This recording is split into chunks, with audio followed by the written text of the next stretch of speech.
Small business budget, एक छोटे business का बजट कैसे क्रिएट करें। ओके, आइए समझते हैं। सबसे पहले वेरीफाई इंडस्ट्री नॉर्म। सबसे पहले आपको इंडस्ट्री की इंफॉर्मेशन होनी चाहिए। जिस भी आप इंडस्ट्री में बिजनेस कर रहे हो, आपको पूरी इंफॉर्मेशन होनी चाहिए कि उस इंडस्ट्री में क्या चलता है, मार्केट कैसे वर्क करती है। तो अब वो इंफॉर्मेशन आप एक तो या तो इंटरनेट से ले सकते हो, या तो आप लोकली जाके लोगों से पूछ सकते हो, बात कर सकते हो लोकल से, और आप बाकी बुक्स से भी इंफॉर्मेशन ले सकते हो। ठीक है। सेकंड में का स्प्रेडशीट। एक सबसे पहले आपको स्प्रेडशीट यानी एक्सेल फॉर्म में कुछ उसमें आपको सारे रिकॉर्ड रखना चाहिए कि मुझे कि आपका फ्यूचर में आपके ये खर्चे होंगे और हम इसके लिए यहाँ यहाँ से इनकम जनरेट करेंगे। ठीक है। Allow for some flexibility. जो खर्चे होते हैं उसमें फ्लेक्सिबिलिटी भी रखनी चाहिए, क्योंकि हमेशा सारे खर्चे फिक्स नहीं होते। कई खर्चे वेरिएबल हो जाते हैं, तो उसका स्कोप देना चाहिए। जो प्लान बनाएंगे उसको वो फिक्स नहीं होना चाहिए, हमेशा फ्लेक्सिबल होना चाहिए। कट एक्सपेंसेस, जो भी अननेसेसरी एक्सपेंसेस हैं उसको हमेशा अवॉइड करो, सो दैट ज़्यादा से ज़्यादा आपकी बच सके पैसे। Consistently evaluate the company.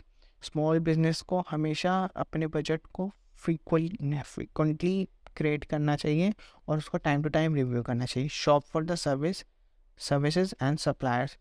हमेशा अपने पर्टिकुलर वेंडर्स पे ही डिपेंडेंट नहीं रहना चाहिए।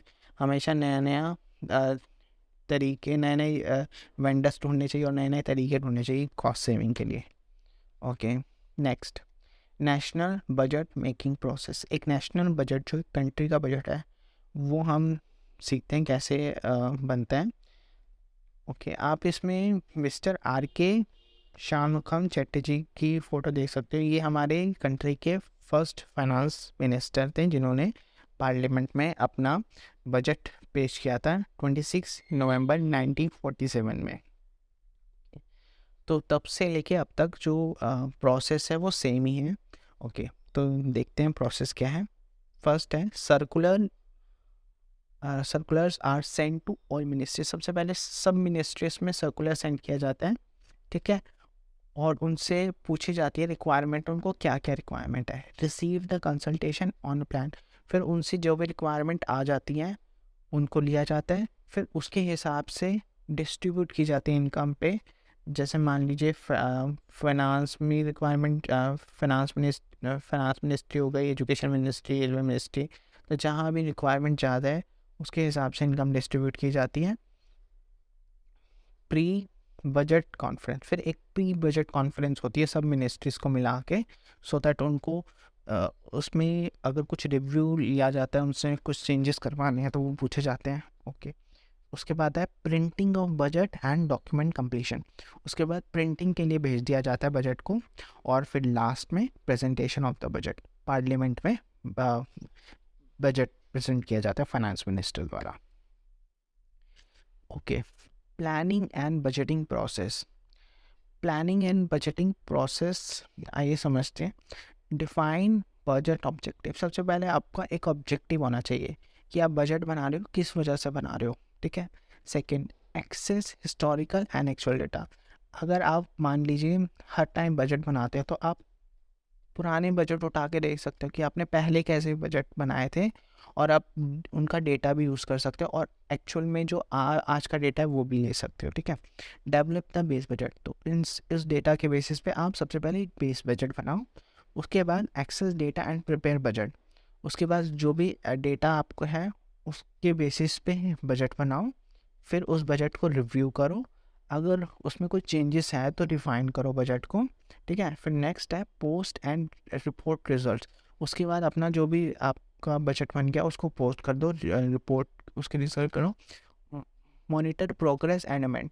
अगर लोगों से इसमें सुझाव मिलते हैं तो उसको मॉनिटर करके अमेंड करके वो बजट बन जाएगा। Okay, next, budget deficit and budget surplus.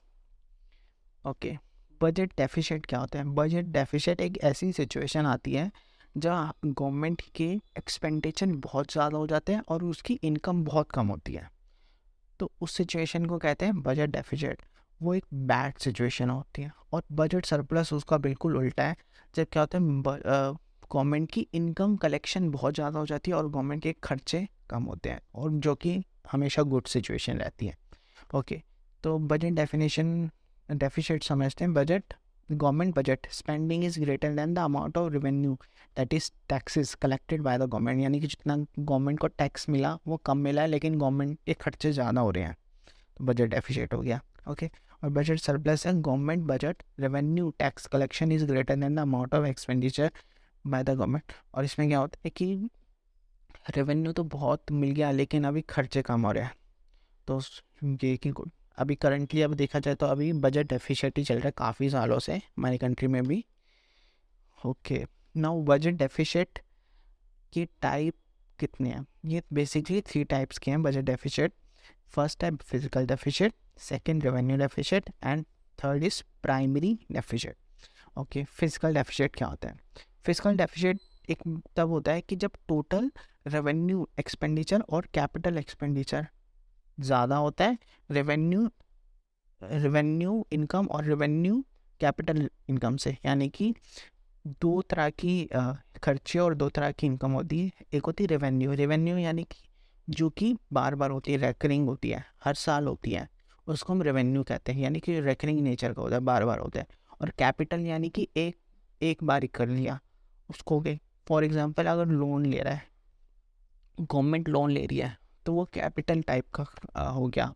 और अगर जैसे टैक्स कलेक्शन हो गया, वो रेवेन्यू हो गया, वो हर साल आपको टैक्स कलेक्शन होगी गवर्नमेंट की। और मान लो किसी साल गवर्नमेंट को ग्रांट मिल गई, किसी कंट्री से ग्रांट दे देते हैं, तो वो हो गया कैपिटल नेचर का। ठीक है, तो जो टोटल खर्चा है हमारा, चाहे वो रेवेन्यू है चाहे कैपिटल है, वो ज़्यादा है किससे? रेवेन्यू इनकम और कैपिटल इनकम्स के मुकाबले। तो उस कंडीशन में वो होगा फिजिकल डेफिसिट। ठीक है, second revenue deficit. Revenue deficit क्या होता है? इसमें क्या होता है, गवर्नमेंट ने समझा होता है कि एस्टिमेट लगाया होता है कि इतना हमें कलेक्शन मिल जाएगा, बट जब एक्चुअली में उतना कलेक्शन नहीं मिलता, गवर्नमेंट को इनकम नहीं होती, तो उसको कहते हैं रेवेन्यू डेफिसिट। यानी कि estimate revenue minus actual revenue. मान लीजिए 1000 करोड़ माना था गवर्नमेंट ने कि टैक्स मिलेगा, बट इस साल एक्चुअली में 800 करोड़ गवर्नमेंट को टैक्स मिला था, यानी कि 200 करोड़ का रेवेन्यू डेफिसिट हो गया। ओके, तो नेक्स्ट प्राइमरी डेफिसिट। इसमें क्या होता है? प्राइमरी डेफिसिट में होता है फिजिकल डेफिसिट होता है, उसमें से इंटरेस्ट की पेमेंट को लेस कर देता है, तो उसको कहते हैं primary deficit. The maximum amount of boring that the government can use and excluding interest, यानी कि जितना गवर्नमेंट फिजिकल डेफिसिट के बाद जो खर्चा आ जाता है, उसको हम कहते हैं primary deficit. Okay, effect of budget deficit. अब इफेक्ट्स क्या होते हैं? Individual businesses and the general economy are all impacted, क्योंकि पूरी कंट्री में इफेक्ट पड़ता है, तो सबको इम्पैक्ट पड़ता है इसमें। Government start reduce spending on a social welfare, तो उसमें क्या होता है, जब गवर्नमेंट इसमें लॉस में चलना स्टार्ट हो जाता है, फिजिकल डेफिसिट आ जाता है, तो गवर्नमेंट कहते हैं सोशल वेलफेयर में जो खर्चे करने कम कर देती है। ठीक है, infrastructure and development and growth start reducing, जो हमारे इंफ्रास्ट्रक्चर की डेवलपमेंट है और ग्रोथ है, वो धीरे धीरे स्टार्ट हो जाती है कम होनी। इन्फ्लेशन बहुत बढ़ जाता है, और इन्फ्लेशन हद से ज़्यादा बढ़ जाता है। Okay, consequences of the various type of budget deficit. अब इनकी कॉन्सिक्वेंसेस क्या होते हैं? फिजिकल डेफिसिट के क्या कॉन्सिक्वेंसेस हैं? ओके, फिजिकल डेफिसिट्स में क्या होता है? सबसे पहले डेप्ट ट्रैप्ड हो जाता है। डेट ट्रैप्ड यानी कि एक ऐसे डेट ट्रैप में फंस जाना, ट्रैप में फंस जाना है, जिसमें क्या होता है, आपका लोन बहुत होता है और उस पर इंटरेस्ट भी बढ़ रहा होता है, क्योंकि आप अपना लोन ही नहीं पे कर पा रहे, तो उसका इंटरेस्ट भी बढ़ता जा रहा है, तो एक पूरा का पूरा साइकिल क्रिएट हो जाता है, ट्रैप क्रिएट हो जाता है। Okay, second inflation. इन्फ्लेशन बहुत बढ़ जाता है, क्योंकि आरबीआई और नोट छाप देता है, जिससे क्या होता है, इन्फ्लेशन बढ़ जाता है। और क्या इफेक्ट होता है? Foreign dependency. फॉरेन डिपेंडेंसी कैसे बढ़ जाती है? क्योंकि गवर्नमेंट को जब लोन चाहिए होता है, तो इसलिए गवर्नमेंट क्या करती है, फॉरेन कंट्री से या फॉरेन इंस्टीट्यूट से लोन लेना स्टार्ट कर देती हैं, तो फॉरेन डिपेंडेंसी बढ़ जाती है। हैम्पर द फ्यूचर ग्रोथ, और इससे क्या होता है, क्योंकि ग्रोथ रुक जाती है होनी। Okay, next revenue deficit. Revenue deficit में क्या होता है कि इस रेवेन्यू डेफिशिट यानी कि जब एस्टिमेटेड रेवेन्यू था उससे कम एक्चुअल रेवेन्यू हुआ, ठीक है, वो कंडीशन, तो उसमें क्या होता है, डिसबैलेंस इन रेवेन्यू में डिसबैलेंस होना स्टार्ट हो जाता है। ओके, इन्फ्लेशन इसमें भी बढ़ जाता है, आरबीआई और छापती है नोट, तो उससे क्या होता है, इन्फ्लेशन बढ़ जाता है। इम्पैक्ट ऑन पॉलिसी पे इम्पैक्ट आता है गवर्नमेंट की, क्योंकि जो रेवेन्यू जो अभी पॉलिसी के हिसाब से लोग आ रही हैं वो एक्सपेंसेस से मीट नहीं कर पाती, तो इसलिए गवर्नमेंट की पॉलिसी भी इम्पैक्ट, उनको पूरी इसकी पूरी पॉलिसी चेंज करके दोबारा बनानी पड़ती है। ओके, प्राइमरी डेफिसिट, इसमें क्या इम्पैक्ट पड़ता है, इसमें होता है गवर्नमेंट की जो बोरोइंग होती है वो यूज़ की जाती है इंटरेस्ट पेमेंट में, यानी कि जो गवर्नमेंट उधार लेता रहता है और लोन लेता है वो सारा का सारा गवर्नमेंट के खर्चों के लिए पे किया जाता है, तो ये और सबसे कंडीशन होती है। Okay, deficit financing. Deficit financing क्या होता है, डेफिसिट फाइनेंसिंग यानी कि जो गवर्नमेंट का फिजिकल डेफिसिट है उसको, गैप है जो कि एक्सपेंस और रेवेन्यू का जो गैप आ रहा है उसको फुलफिल करना, उसको ख़त्म करना, ठीक है, उसको कहते हैं deficit financing. Okay, sources for meeting the deficit financing, तो इसके सोर्सेज कहाँ कहाँ से गवर्नमेंट कर सकती है, कैसे, सबसे पहले borrow money from a public by issuing bonds and other security, तो कंपनी गवर्नमेंट क्या कर सकती है, जनरल पब्लिक को बॉन्ड इशू कर सकती है, उससे जो पैसा मिलेगा उससे गैप कम कर सकती है। सेकंड है रीज़न, सेकंड है source by RBI to create a fresh currency note, तो आरबीआई कर सकती है फ्रेश इशू कर सकती है करेंसी नोट, सो उससे भी गवर्नमेंट को हेल्प मिलती है। और थर्ड है by ad hoc treasury bills. Ad hoc treasury bills क्या होता है, ये एक तरह से होते हैं, ये छोटे छोटे लोन्स होते हैं, ये जो अलग अलग बैंक से ट्रेजरी बिल्स इशू करके ले सकती है। Okay, next, need for deficit financing. Deficit की नीड क्यों पड़ी, इस सबसे पहले basically to boost economy boost करने के लिए इसकी हेल्प चाहिए होती है।